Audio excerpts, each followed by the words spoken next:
Good day and welcome to Soundcheck. My name is Terry Difazio. This is my co-host, Todd Pronto. The incredible Todd Pronto, as a matter of fact. And you'll be watching Soundcheck.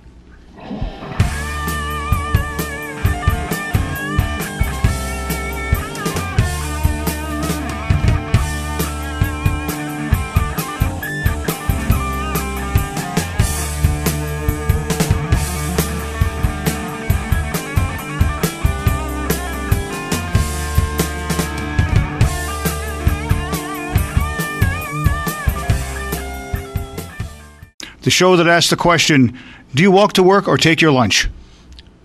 Sometimes I jog. Works for me. Do you walk to work or take your lunch? I like that. I've been pondering the significance of that question for many years. I guess it depends what kind of day it is, you know? Mm-hmm. And what kind of lunch, I suppose.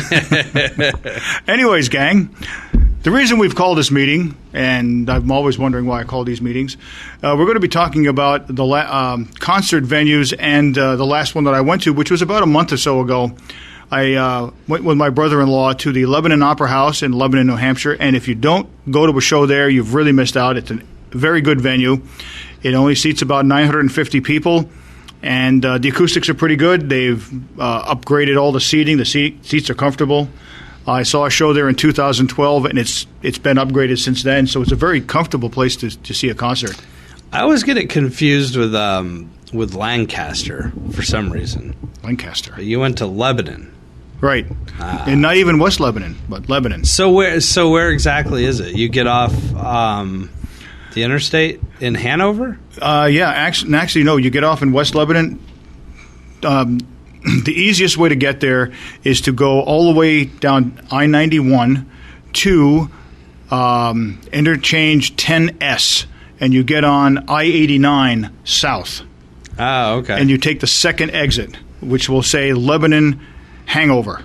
Hanover. Well, you know, same thing. And at the end of that ramp, if you go to the left, you will go up to Dartmouth Hitchcock Medical Center. And if you go far enough, then you'll go to Dartmouth. You'll go into Hanover itself. If you take a right, you'll go down into Lebanon, and it's such a huge city. I mean, you really have a hard time with it. Oh, yeah, it's huge. You essentially just go to downtown Lebanon, and it's in there. And it's right there. It's in there, yeah. I've never seen it. I've been there so much too. I'm sure I've driven by it a bunch of times, but now to lead into this story even further, many of you know that my friend Todd here is a singer-songwriter and has produced several albums, you know, totaling into the millions of copies sold. Yeah. The last one went plutonium, I think. Sounds like my album. It became Nuclear Waste. Yeah, the first one went aluminum. The second one went plutonium. And we're going to wait. I swear, though, one of these days, you're going to get one that goes Kevlar. I might. Maybe the next one. So the concert that I saw was Kenny Wayne Shepherd. And for those of you who don't know Kenny Wayne Shepherd, you really should, because he is an excellent guitar player. His band is very good. If you've never heard of them, think of Stevie Ray Vaughan. And one of the reasons I would say that is because he now has Stevie Ray Vaughan and Double Trouble's old drummer. That's awesome. So, I mean, the concert was good. The sound system was impeccable. I was very impressed by how good it sounded.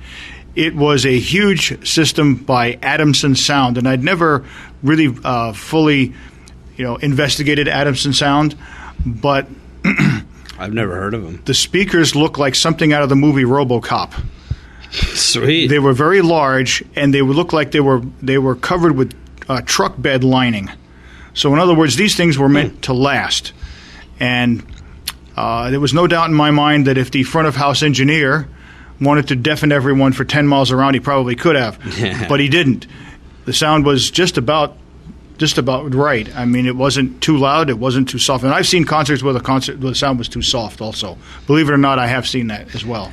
Yeah, I have too. The Grand Ole Opry in Nashville is notorious for that. Really? Yeah, I don't know why it's so quiet. I don't know if because it's also a radio and television show, they have to keep their levels in a certain check because it's live. But it's like you go there, and if you're sitting in the back row, it's like, yeah, you need to be able to feel the music. However, like you mentioned, you don't want your ears to bleed either. Yeah. And that happened almost once. It happens. It happens. Earplugs are a good thing to have. Yes. They're always good to have in your back pocket. Yeah, and I think the good thing now is the fact that they even have musicians' earplugs. So it isn't just like stuffing cotton in your mouth in your ears, or say, for example, I have swimmers' earplugs. Mm-hmm. It's nothing like those.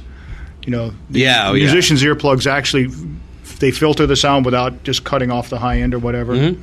So we didn't need any of that. I had them ready, but I didn't need them. That's good. And what got me to thinking about Todd was that the opening act was a guy from Windsor, Vermont.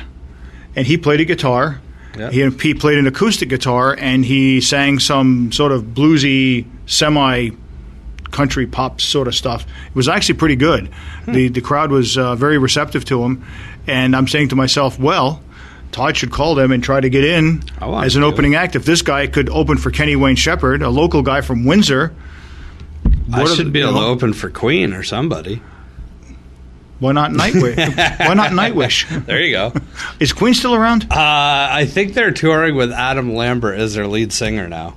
Oh, they had Paul Rodgers for a while. Yep. Paul Rodgers is very good. If you don't know who Paul Rodgers is, you know who Paul Rodgers is. He originally sang... Mr. Rogers, yeah. Mr. Rogers. It's a beautiful day in the neighborhood. Beautiful day in the neighborhood. Would you be mine? That's his brother. That was Fred Rogers. That's his brother. And Roy Rogers. Roy Rogers. Paul Rodgers originally sang for Bad Company. Yep. And in 1998, he cut an album of his own. I don't remember the name of the album. I have it. It was darn good. I'll have to bring it in sometime. So the point of this conversation, we don't know what the point is. There is no point. No point. But the points don't matter. No, only in games like basketball, baseball, football. I think I am going to contact them and see if I can open up for something. Hey, why not? Yeah, I think that'd be great. Maybe Nightwish will take you on tour sometime. Maybe they will. I don't know if my style is really. Well, I don't think they'd want you to show them up either. Yeah, exactly. When I show up with just an acoustic guitar compared to their whole band, could be a little intimidating for them. I agree. Just because I'm a left-handed guitarist, and that's the only reason. It would give them shades of Jimi Hendrix. Yes. Oh, yeah. Yeah, it's worth a shot. I would assume Kenny Wayne Shepherd would be a good act for that because he was kind of bluesy anyway, right? Yep, and he's from Louisiana, so there's a touch of Cajun mixed in with it. Nice. So, that was a good concert. Johnny Lang would be really good to see too. Do you remember him? Vaguely. The two came out about the same time. They were both like, I don't know, 16, 17-year-old prodigies. Mm-hmm. I think Johnny Lang only had maybe one hit. Mm-hmm. Kenny Wayne Shepherd did a little bit better commercially, but they're both fantastic guitarists. I don't know why you don't hear much about Kenny Wayne Shepherd anymore, but you used to hear. I mean, I think I have his first 3 CDs, and after that, I've lost track of him. I feel like that style. I think it's going to make a comeback, but guitar music in general just went away. Yeah, like name the last great guitar hero. Other than the game. The game? Guitar Hero. Who was it, though? Who was the last person or band that was really known for, shredding? Joe Satriani. Probably. In the 90s, right? Steve Vai. Yeah. Maybe Joe Bonamassa of sorts. Yeah, he is incredible. I would like to see him. They did have Joe Bonamassa at the Lebanon Opera House in 2009, and I've been bugging them to get him back. I would really like to see him live. I mean, you see him on PBS, runs his DVDs from the Royal Albert Hall and other places like that. But I follow him on Twitter, and he just moved. I don't know where he moved to, but he'd be like, oh, I unpacked this 1957 Fender Stratocaster, and he'll just do like this little 40-second video just in his music room with no frills or anything, and it's unbelievable, and I want to punch him because he makes it look so effortless. Yeah, it's kind of like what I've used to say about Joe Satriani, but that his second album was called Surfing with the Alien, and I honestly have always felt that Joe Satriani was an alien. He might be. Because nobody except maybe 2 or 3 guys in the world play like that. No, there aren't many. There are not many at all. And I've been bugging them to try to get Joe Satriani. I've seen Joe Satriani twice. I saw him, what was it? The first time was in Laconia, Meadowbrook. Yeah. He was the second act of 3 bands. Really? Yeah. Deep Purple was the headliner. Ah, nice. Boy, was that loud. That was. He must have blown them off the stage. I mean, in my personal opinion, I'd rather see him than Deep Purple. Actually, all 3 bands were so impressive. The crowd loved all of them. The first band was Thin Lizzy. Oh, yeah. Really? Thin Lizzy remastered or remixed 22 times. They had an incredible guitar player by the name of John Sykes, who is an incredible guitar player. I have one CD with him in the John Sykes band, and the guy he's another one of these shredders. Then Joe Satch came out. I think Joe's band was having a slightly off night. I mean, it wasn't that they were bad. I just somehow I didn't think the band was as cohesive as it could have been. It happens. Yeah. Sure. They're human. Yeah. And that's the difference between real musicians and MIDI stuff. Yeah, or Pro Tools, everything. The computer's always on time. Yeah. But here's my theory. This is why I think guitar music is going to make a comeback in the next. I hope so. I hope you're right. In the next 5 to 10 years. Guitar Hero came out a few years back, right? And it got people interested in playing the guitar. However, have you ever played Guitar Hero? No, but my son has. He tells me Joe Satch is one of the hardest ones he's ever tried. I'm sure it is. So it's like, but it's only 4 buttons. It's like red, blue, yellow, green. I don't really know. I've only played it a few times. And this little lever that goes up and down. So you have to hit the lever and the button. And if you actually play real guitar, Guitar Hero is going to frustrate you because there's this delay. There's this weird lag, and you can't play guitar like that. It's impossible. However, in the last few years, they've come out with games called like Rocksmith. Ooh. And Rocksmith, you plug a real guitar into it. Now that's a good idea. And you have to hit the notes. So it's teaching people scales, it's teaching people chords and solos. And so my theory is that all these people are learning guitar this way, which I wish that when I was learning guitar that was a possibility. I wish YouTube was around when I was learning guitar because it would have been easier. But I have a feeling you're going to have all these people that learn how to play real guitar, and then they're going to start making music on their own. I hope. One can only hope that rock is not dead. It's just simmering. It's simmering and seething and waiting for the opportunity to strike. It's marinating right now, and it's going to be flavorful when it comes back, hopefully. Yeah, and maybe. I don't know. I could be way wrong, but I hope I'm right. And you may have noticed this, and I'm hoping it's for the better. People like to complain about modern music. It doesn't have much soul. It's pretty much it's homogenized. My stepdaughter and I were talking about the song we were listening to, and I said it's really something how Pro Tools makes everybody sound alike. I said this sounds like Madonna, but it isn't Madonna. And she looked at me. She said it isn't. And it was Lady Gaga. Yeah, and they sound identical now because they can tune it that way. They do. And Lady Gaga is incredibly talented. Yes, they just don't let her be talented. No, she put out an album with Tony Bennett. Oh yeah, it's amazing. Like they need to. I shouldn't say they need to. I think Lady Gaga is incredibly smart, and she knows that. I think you're going to see an album from Lady Gaga where she's actually shows her talent because her time in the sun is pretty much faded. But I think, her last 3 albums, she knew she had to market the pop and the glitz and the glamour and the shows that cost $300,000 to put on with the lights and everything. But I think, have you ever heard just her and a piano? She was on Oprah Winfrey about 3 or 4 years ago, and they had this piano that rose way, way, way above the stage. Yeah. And she was up there playing it, and it was really good. She's incredible. But they took Pro Tools, and they homogenized it, and they stripped it down, and she made millions of dollars. The record company made a lot more than she did. And that's the name of the game. But there you go. But I guess what I wanted to pull this around to a full circle is with the internet now, and the fact that you can buy Pro Tools or any other DAW, and put it in your home, you can actually make your own music and market yourself if you want to. Sure. Oh, absolutely. And a lot of people are doing that. Yeah. It's tough, though. And this is kind of how I explain it to somebody. If you type in, this is an actual number as of a few days ago. If you type in dog trainer into Google, you're going to get 69,600,000 results. Dog trainer. Type in songwriter.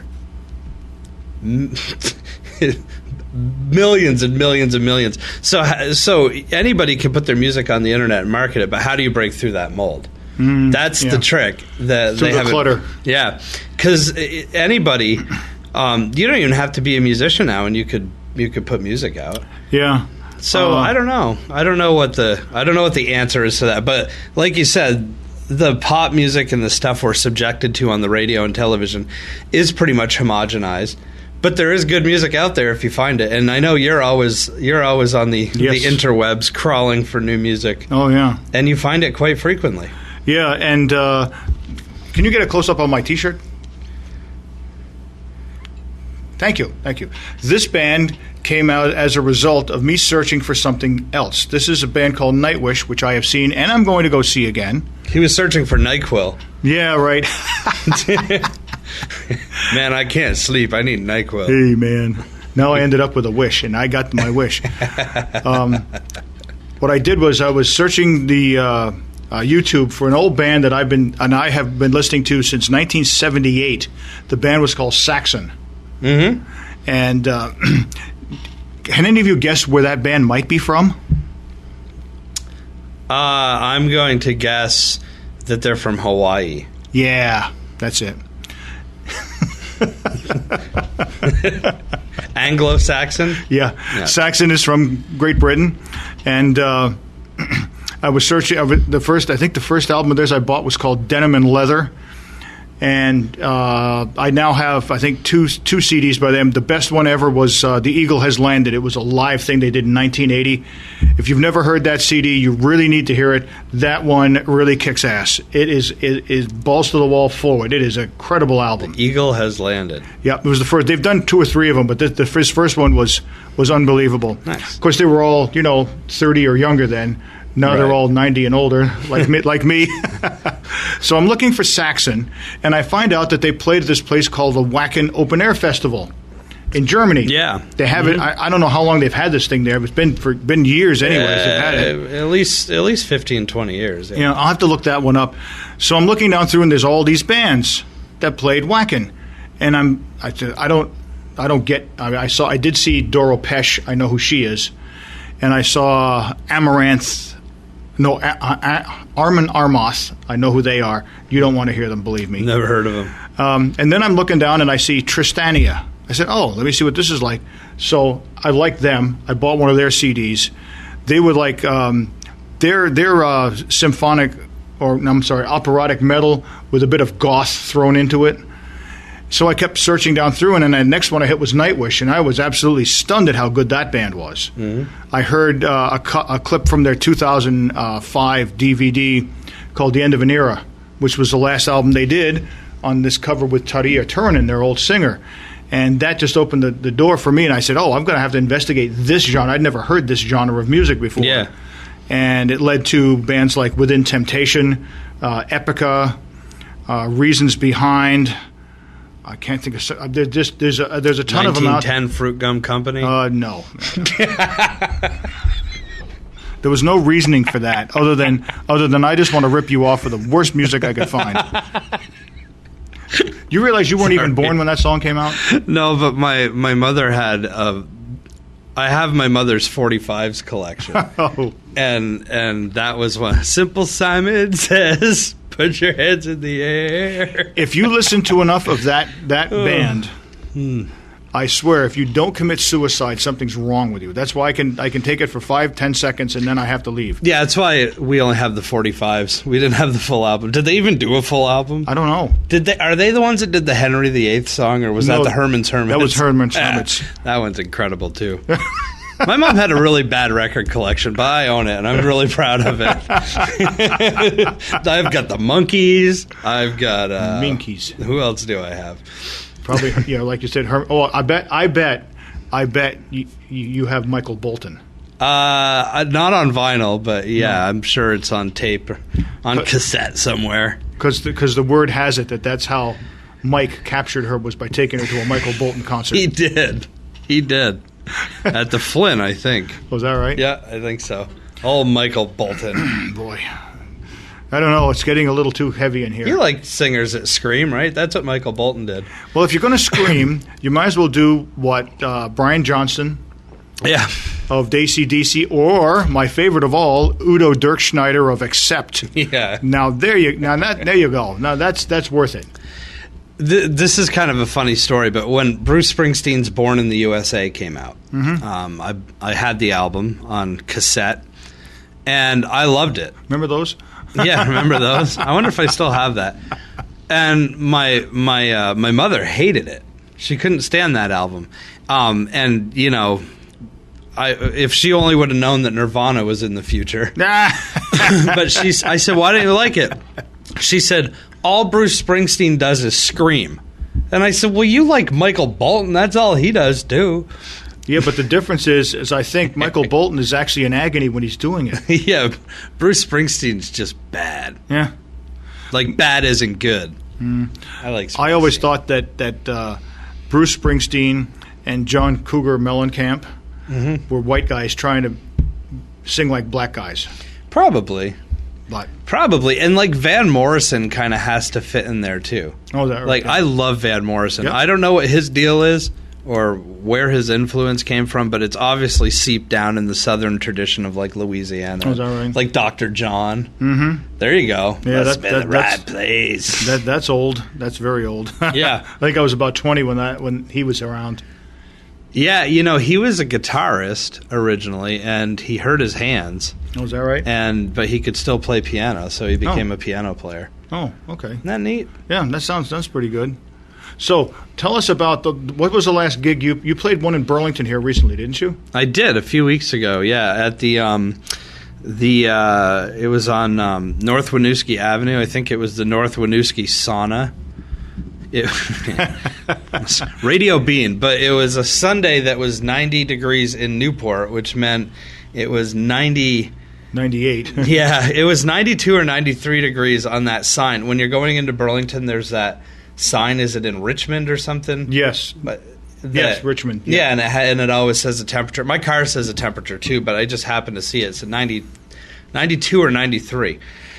And I'm wearing jeans and a t-shirt, a black t-shirt. That's how I dress. I'm kind of like Johnny Cash, but I don't go all black. I wear blue jeans,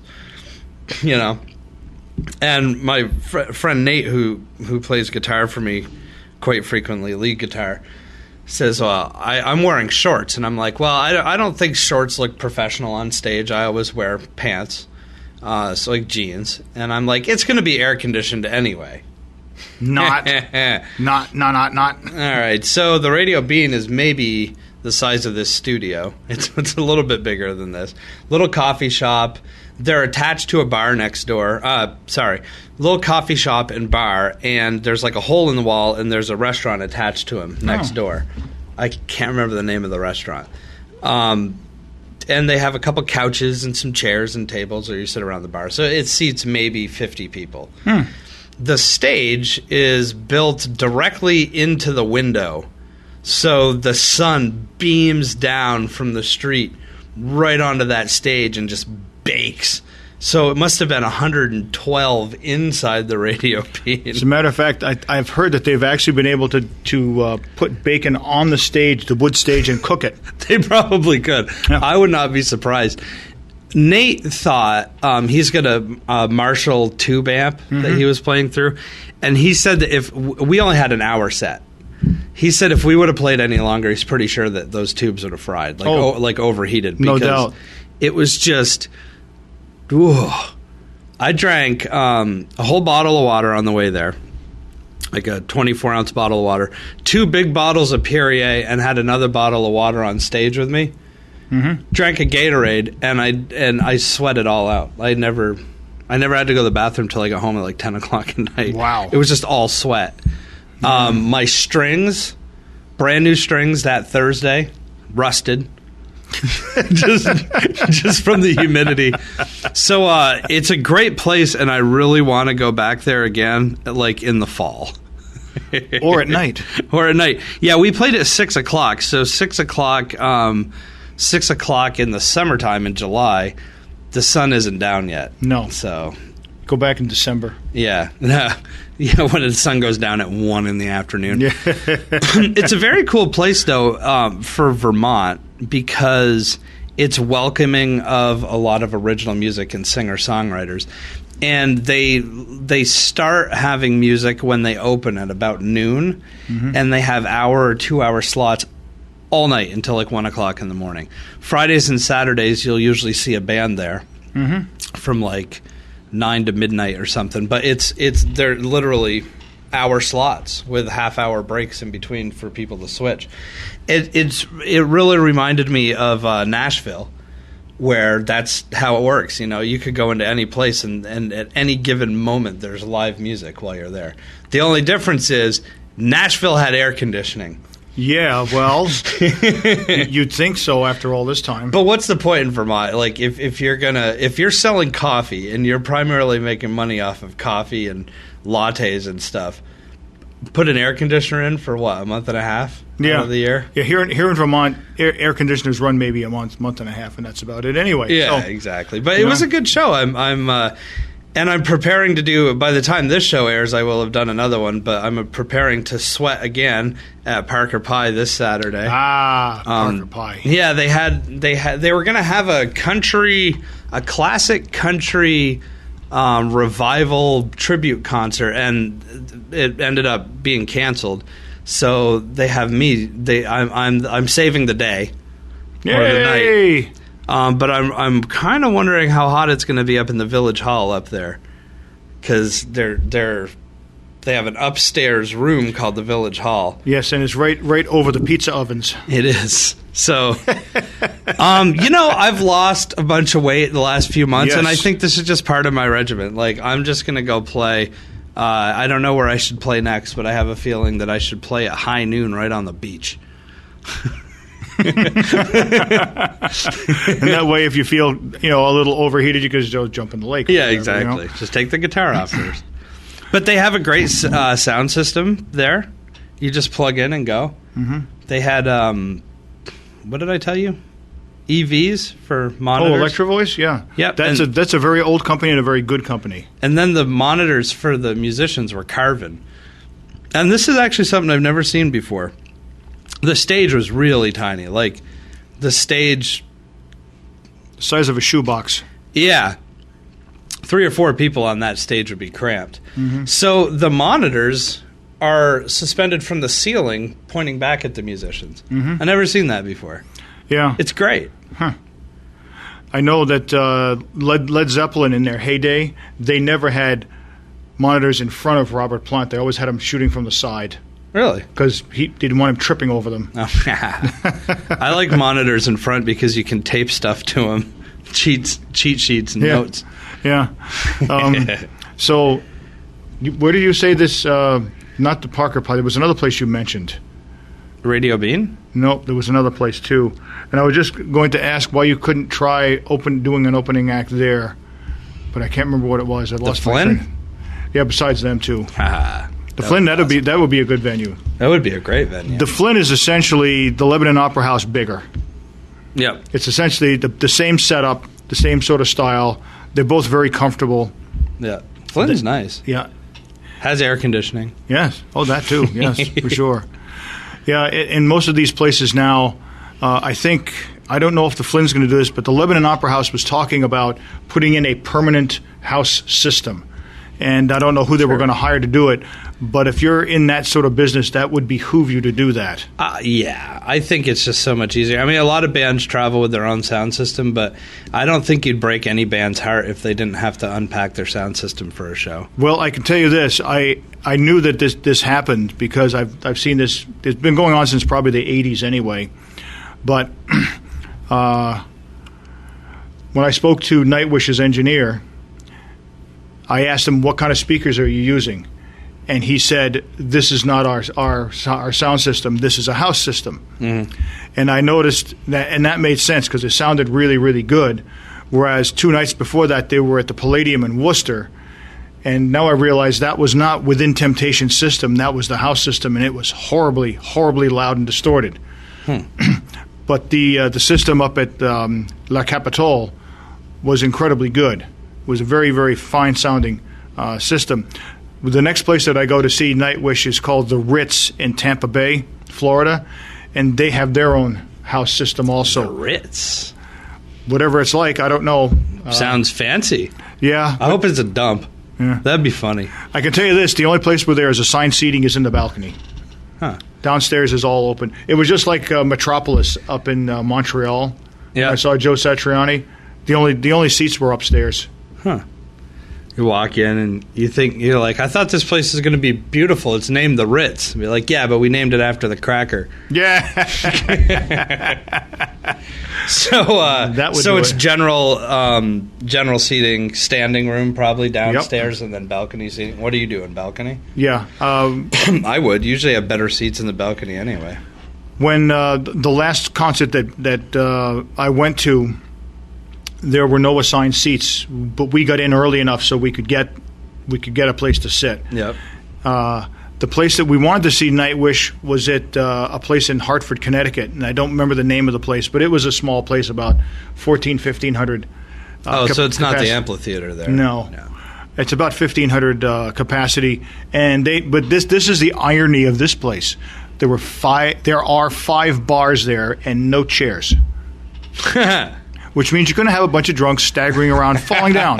Now, that's really, really bright, Connecticut. That's awesome. I mean, really, Connecticut, come on here. 5 bars, no chairs. 5 bars, 1 toilet. Good luck. That would be... that. I've played places like that. Now, in their defense, as much as I did not like the show at the Palladium in Worcester, to their defense, when I called down there, I explained that my wife and I are in our 60s. Yep. And we can't stand for 5 hours for a show. Right. And they said, show up early, tell them you spoke to this person, we'll let you go in first. And there were probably 20 or 30 people they let go in ahead of everyone. One happened to be a woman and her husband, and the woman was pregnant.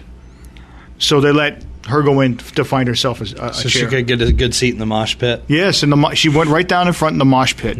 She had that baby that night. Yeah. Did you have seats?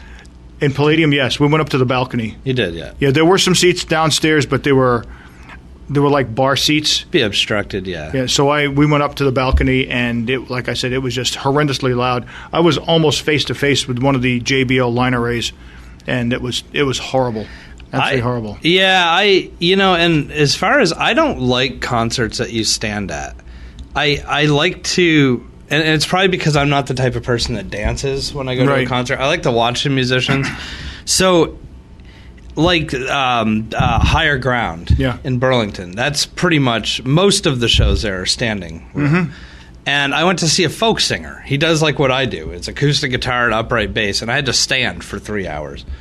And that's okay, but I really hate when you buy tickets to like I saw Billy Joel. Great seats, and then the show starts and everybody stands up. And then the person in front of you is like 6'3" wearing a cowboy hat. And I'm like, we bought seats. Like, we're in a stadium, the seats are comfortable. Why are we standing? When you go to a movie, do you stand up to watch the movie? Boy, if I see that, I'm going to change theaters, I'll tell you that right now. That would be something. I think if I ever play a big theater, when people stand up, I'm going to say, hey, sit down. Please be seated. I think that happened at this movie theater down here before they refurbished it, because nobody wanted to sit in the seats. Well, that's true. You couldn't sit in those seats, but now you'll be able to. And the high school auditorium here, they're getting new seats. Yeah, for the same reason, because you'd walk around and you could see springs exposed. Yeah, I know. But why is that? Why do people stand when there's perfectly good seats at a concert? I don't know. I know that some of the venues, like I said, several of the venues I've been to, right down in front, or the lower level is all standing. Right, and then there's seats. And there's seats. And then people stand anyway. Sometimes not. Sometimes, like I said, at the Metropolis in Montreal, there were no seats on the lower level. None. And evidently, this place that I'm going to in Tampa, there's no seats on the lower level. The only seats are upstairs. Interesting. But I don't know why that is. Well, I hope a 6'5" person with a cowboy hat doesn't sit in front of you. If he does, he's going to be over the edge. Really. Hey, look down there, man. Shoo. Because they assured me, because I ordered my tickets so far in advance, because the show isn't until March of next year. Oh, geez, you ordered them in advance. I don't like to mess around. Sure the band's still going to be together by then? Boy, they better. If they don't play for me, they will be shunned. That's right. And they would not want me shunning them. Wow, that is in advance. So, anyways, the person I spoke to by email said that we'll get you front row center in the balcony. And I said, that's good enough for me. Perfect. Good enough for me. Now, the other places like Lebanon Opera House and the Flynn, there is no standing. No. Everything is in it, and it's assigned seating, which is good. That is good. But I will admit that the last couple of places that I've been to where there isn't assigned seating, you don't get into these pushing and shoving matches. That seems to have gone away. That used to happen a lot in the 70s and 80s. Yeah, I even saw the Foo Fighters played Fenway Park over the weekend, and some of my friends went and posted pictures, and they had signs saying no moshing. Yeah, don't do it. I'm like, oh, interesting. Yeah, well, moshing is a great spectator sport because I personally am not going to do it, especially at my age. And even if I was in my 20s, I still wouldn't do it because it's a good way to get. It hurts. As Bob Nelson, the comedian, once said, you could get yourself seriously killed. Yeah, it's I had great seats for a Primus show. Seats. Oh, Primus is great. Great standing room for a Primus show, right front center. But then a mosh pit broke out, so I ended up in the back. Yeah. Because, I wanted to do this weird thing called listen to the band and not have to duck for punches and kicks. And I never really... And this was in the 90s, when moshing was, the moshing thing. got really big in the 90s, yeah. Yeah, I don't know why. I don't either, but... It's because white people can't dance. Yeah, that's probably true. We don't have any rhythm. Let's just punch the crap out of each other. There was a band by the name of Fishbone that did a song called "Swim," which was all about moshing. Oh yeah, I do remember that. My son had that on cassette, and it was funny. It was very funny. But do you folks out there, as Don Cherry used to say, you folks out there, do you know where moshing originated? I have no idea. Way back in the 70s when the punk genre was big. Okay. You had a bunch of kids who did pogoing, and they would just jump up and down. And then somebody got the idea that let's run into each other, and they called it slam dancing. Yeah. Okay. And then out of that came an even more violent version called moshing. So at least with slam dancing, you were just sort of shoulder blocking each other, and then with moshing, it was a free-for-all, I know why moshing's not popular anymore. Because you have to be on your phone the whole time you're at a concert. You're right. And taking pictures, and videos are going to come out like crap because the speakers are loud. I want to let people know that when you video something, it's going to sound horrible. You're going to love this one, Todd. I have a DVD concert of. I bet you know this guy. I bet you don't, but I bet you know this guy, Leslie West. Yes. Okay, Leslie West is doing a concert in a small venue, and some guy in the front row. They're all standing. Some guy in the front row has his cell phone and says, "Leslie, say hello to my friend Steve." Yeah. And I can't give you the exact quote, but Leslie West was not happy.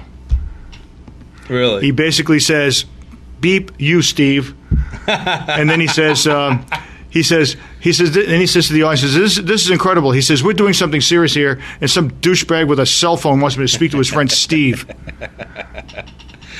I remember that. I don't understand that. You're at a concert and people are like, hey, how can they even hear what's going on the other side? Yeah. I have not seen that at the shows that I've been to recently. I don't see that. No. I haven't seen much. I haven't seen it at all. People are paying attention. Good. Well, I mean, I'm as guilty as anybody. I have my cell phone with me at all times, but I don't. But you're not texting your friends. No. Oh gosh, the lead guitar player just broke a string. Oh, the singer just hit a flat note. So No, not I'm at all. going to the bathroom now. I don't even take pictures. Like, I never buy the right phone, apparently. Because the last few concerts I went to with my friend Devaney, and she took pictures that came out great, and mine don't. And we have the same phone. So maybe I'm not a photographer. I have some pictures from one show that I went to. I didn't get the concert, but like before the concert. Yeah. And for some reason, my track phone, I have not figured out how to get the pictures off it. I just don't know how to do it. My grandson, Alex, can do it. I can't. You can't email them to yourself? No, I tried that. I tried it 6 times. And I know I have the right email. Cause See, it's mine, you just plug it into the computer. Yeah. I don't have that on this thing. But anyways. You need to get an iPhone. Yeah. I've got the iPhone 5S. You'll like it. You should. I'll give it to you when I get the new The one. thing of it is, they have these things called smartphones, but I'm not smart enough to actually use it, so I don't bother. The phones aren't that smart either. Really? Yeah, sometimes.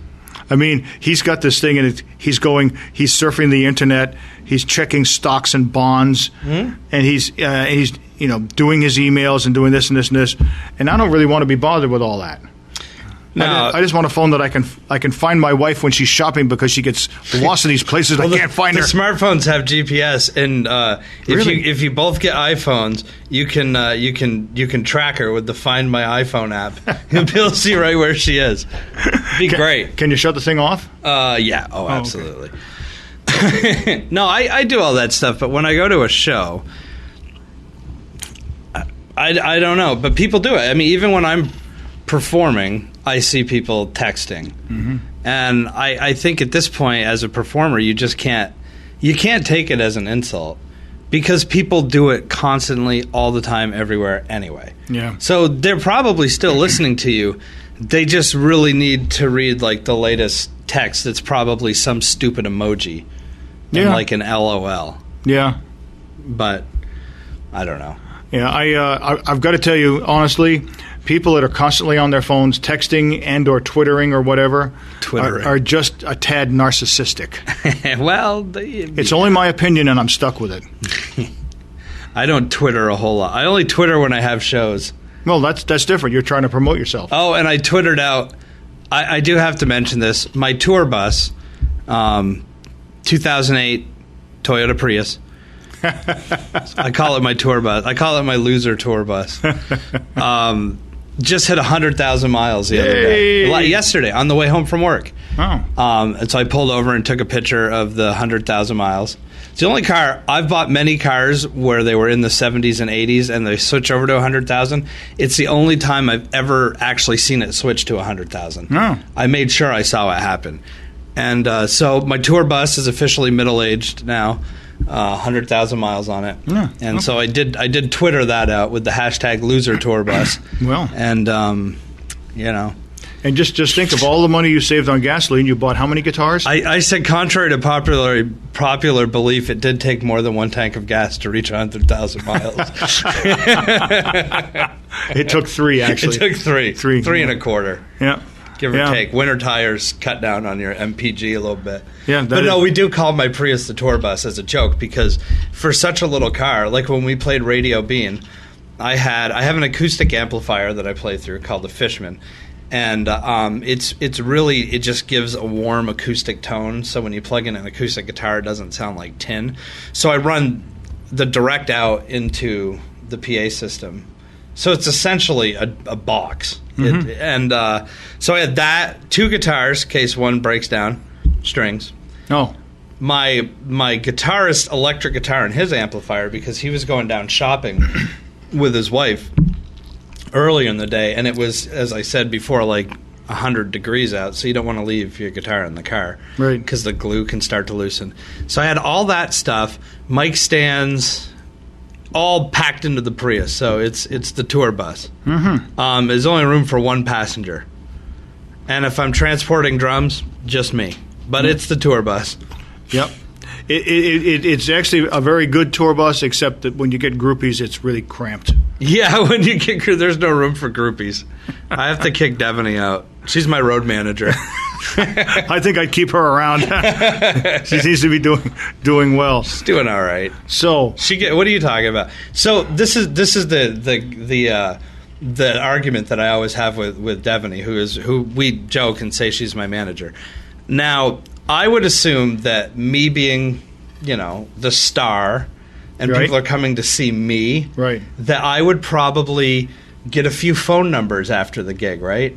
Do you know who always goes home with the most phone numbers? Devaney. Mm-hmm. Yeah, not one female approaches me to talk to me or even buy my album. But like 5 guys buy my album from Devaney, so they get to meet her and get her phone number. So it works out great. Yeah. So keep getting her number as long as you buy my album. I don't care. Mm-hmm. I think that's a very good thing. Bad.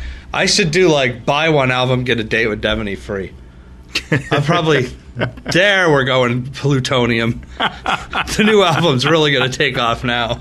I can't even tell you what my next line is going to be, and I'll tell you after the show. But where are you playing next, Todd? Parker Pie, but this show will have already aired. So the Newport Jazz Festival. Oh, okay. August 7th, 8th, and 9th. Aren't you going to be playing some stuff by Miles Davis? Oh, yeah. Yeah, and Thelonious Monk. And Billy Cobham. Yeah. And the band Weather Report. Some Pat Metheny. Sure. Absolutely. I might do a Louis Armstrong song. Oh, okay. It's Spyro Gyra. Yeah. It's called the Jazz Festival, but there are only a few acts are actually jazz. Mm-hmm. There's everything from a choir to trios to blues to folk to 50s rock and roll and then some jazz stuff. And I think it's really cool. I'm really glad that Newport's doing this because I think we need something like this. There's going to be a stage at the Gateway Center. There's another stage at the waterfront gazebos, which is not the gazebo by the farmers market. It's when you're on the walking path. Yes, there's a gazebo. Yes. They're building a stage, or maybe it's just under that, and so people can sit up on the lawn. Mm-hmm. So that's the stage I'm playing at. It's called the Waterfront Gazebo. It's stage 2, and I think there's another stage on Main Street. How many acts are going to be at each one of these locations? There's always going to be 2 acts going at the same time. So I'll be performing Saturday, the 8th at 3:00. Mark Shelton is my opening act. Yeah, he should open for you. I told him agree. That. I agree. He's on from 2 to 3, and I'm on from 3 to 4. So I told him he's my opening act. But at the same time, over at the Gateway, there's other acts. Mm-hmm. So it's kind of neat because if you are looking for a certain style, yep, and it's. I think that there's going to be food vendors, and so I think it's great. I think we're actually utilizing the lake for something, and of course, I'm always going to say that utilizing the lake for music is a great idea. Yep. So I hope it does well. It's the first year, so it's the first go around at it. Mm-hmm. So I expect it to not be huge, but I think if they keep building it, look, Burlington does a jazz festival every year, and I think there's 15, 20 shows going on at once in the city of Burlington. Yeah. So. Yeah. Would you ever play a place like Higher Ground? Oh, absolutely. Okay. Higher Ground's tough to get into, though. Oh, is that right? A lot of acts try to get in there, do they? Yeah, they pretty much only book national acts or acts that have a really big following in Burlington. Mm-hmm. But I would love to play Higher Ground. Yeah, and the other place I think we mentioned that you'd like to play is the Performing Arts Theater in Stowe. Yeah. You should call them and ask if you can open. I saw Sonny Landreth there, and Sonny Landreth is nationally and internationally known. Sure. And he was the only act, and the sound system they had was not nearly beefy enough. Wasn't anywhere near as strong as it should have been. No. It's not a real big place, though. No, but when you have two speakers the size of refrigerators, and that's all you have, and you can hear the monitors on stage better than you can hear the main speakers, that's not a good sign. Oops. That's really not a good sign, believe me. No, it's not. Weird. I wonder... are they still doing shows there? I haven't... Yeah, they have different things. They have movies. They have performing arts. Like they dance. And plays, and they have music. So I think that would be it's a beautiful place. Don't get us wrong. It is. The place beautiful. is really, really nice. And when I saw Sonny Landreth playing there, I said I jumped right at it, and I got front row center seats. Perfect. Yeah. And Sonny Landreth is a great guitar player. He's somebody that you really ought to see. He is good. Now, by the same token, I also get updates from something called Vault List. After buying tickets to see Nightwish, I got on a thing called Vault List, and it lists all the different concerts and venues. And I'm also on another list called Mass Concerts. Massachusetts? Massachusetts concerts. So here was the venue, the perfect venue for you to open for. Okay. The band is called Cradle of Filth. I thought, Todd, that's the band you've got to open for. You've really got to open for that. They've seen my guest room, huh? Actually, my guest room is cleaner than most of the house because nobody ever stays in it. I don't like guests. Guest rooms for show. Cradle of Filth. They're from. I don't even know from where. Boston. I don't even know. I've got to look them up. But I heard a couple of their songs, and I'm going like, oh my goodness. These guys are in the same league as, say, Cannibal Corpse. Sure. Or there's another band I know nobody's heard of. I seem to be the only person who've ever heard of this band. Bolt Thrower. There's another one. Bolt Thrower? Yeah, they're in that league. Yeah, Bolt Thrower is pretty bad. That's a great. You open name. up the CD and you get hit by a big piece of steel. Bolt Thrower. Who named that band? I don't know, but it was Anyways, I think you should open for them. Yeah, I think it'd sure. Be a great. It makes as much sense. I should do more of my low key stuff at that. Yeah, you don't want to knock them off the stage. No, here. I'll do the finger picking stuff. This made as much sense. The reason I'm bringing this up as a matter of joke is when back in, I think it was 1967 or somewhere around there, the Monkees opening act was Jimi Hendrix for about a week or two maybe. What? And get this, the Monkees liked Jimi Hendrix. Was Hendrix popular at the time? He was just breaking out, just starting.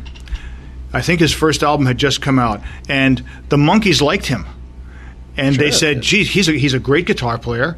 Where they liked him a lot. He's a lot of energy, would get the crowd moving, but it was not good. Jimi Hendrix, after about a week, I think he just walked off stage because the little kids were just screaming so loud and screaming for the Monkees and Davey and Mickey like that. He just finally got fed up with it. What can it be? And so that's what made me think of having you open for bands like that. It would be kind of interesting to say the least. That would be very different. Yes, it would. I would love a ticket from that. Jimi Hendrix and the Monkees. Just the ticket stub. You look it up sometime. That would be the coolest thing ever. Look it up sometime and you'll see. I think it was on Behind the Music on VH1 a long time ago. They showed. It's like the time that Pink Floyd opened for Pavarotti. No, I'm just kidding. That would, what would be even better? What's that? If when he was alive, Pavarotti doing vocals for Motorhead. It might be cool. I can just see Luciano. I'd probably like it, actually. Luciano Pavarotti singing Ace of Spades. Oh, Motorhead. Is Lemmy still alive? Oh, yeah. He's about 68, 69 Didn't he years have old. a wicked health crisis about a year ago? I'm not surprised if you saw how much he smoked and how much he drank. I feel like the doctors told him that he didn't have long to live. But he's still going? I'll have to look it up. I know that... He didn't die, because I feel like you would have mentioned that. I know that, 2007 or 8, they made a movie about him. Yep. And it was kind of funny. There were parts of it that were pretty funny. Oh, I'm sure. And I'll tell Todd a joke that ends the movie, sort of ends the movie. But, last I knew he was around, but the guy smokes and drinks far too heavily. And for those of you who don't know, the term motorhead does not mean motorcycle rider. It means speed freak. Yeah. And when it came to speed, that was Lemmy's drug of choice, was speed. Yeah. He never admitted it because it was against the law. He always said he was an alcoholic, and everybody knows that. But he was definitely into the speed. Well, alcohol and speed go good together, man, because alcohol make you tired, speed will bring you back up and keep trucking. Yeah, for sure. Not that I've read that. So I've heard. Anyways, I admit nothing on this show, and we always will. Oh, man. Anything you'd like to add, Todd? Boy, Jeez, not really. As always, we never stick to the subject matter. We always just go around in circles. What was the subject? Kenny Wayne Shepherd concert. Oh, yeah, we talked about that for a couple minutes. Yeah, we actually gave it like 2-3 minutes. That's pretty good. Yeah. You're lucky, Kenny. His band was good. I would have.